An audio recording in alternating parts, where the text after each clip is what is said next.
চারদিকে যখন রাষ্ট্র সংস্কারের তোড়জোড়, পরিপাটি করে তোলা হচ্ছে রাষ্ট্র কাঠামো থেকে শুরু করে পথঘাট, মাঠ প্রাঙ্গণ, ঠিক তখনই রাজধানীবাসীর জন্য ভোগান্তিতে পরিণত হয়েছে মিরপুরের ৬০ ফুট সড়ক। সিল্কোর সিল্ক অ্যান্ড শাইন, যাতে আছে আর্গান অয়েল ও ওট প্রোটিনের গুডনেস, যা আপনার চুলকে রাখে হেলদি অ্যান্ড শাইনিং। স্থানীয়রা জানান, বর্ষায় ৬০ ফুট সড়কটির বড় একটি অংশ ডুবে থাকে পানিতে। কর্দমাক্ত এবং পিচ্ছিল হওয়ার ঝুঁকি নিয়েই চলাচল করতে হয়। এখন বর্ষা এবং পানি না থাকলেও রয়ে গেছে রাস্তার ক্ষত চিহ্নগুলো। গর্তগুলো দিন দিন বড় হয়েছে। সেই গর্তে ব্যক্তি উদ্যোগে খোয়া এবং বালি ফেলে সমান্তরাল করতে গিয়ে সড়কটি পরিণত হয়েছে ধুলো বালির ভাগাড়ে।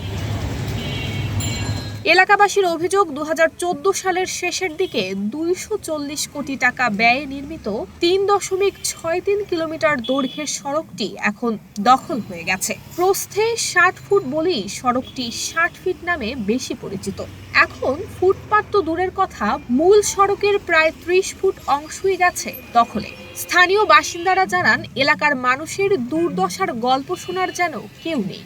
গত বর্ষায় রাস্তার অবস্থা এতই খারাপ ছিল যে এলাকার বাসিন্দা, শিক্ষার্থীরা মিলে ইট, সুরকি আর বালি মাটি ফেলে নিজ উদ্যোগে সংস্কার করেছিল সড়কটি। সড়কে যখন এমন বেহাল দশা, তখন মিরপুর ২ থেকে শুরু হয়েছে নতুন করে ড্রেন সংস্কারের কাজ।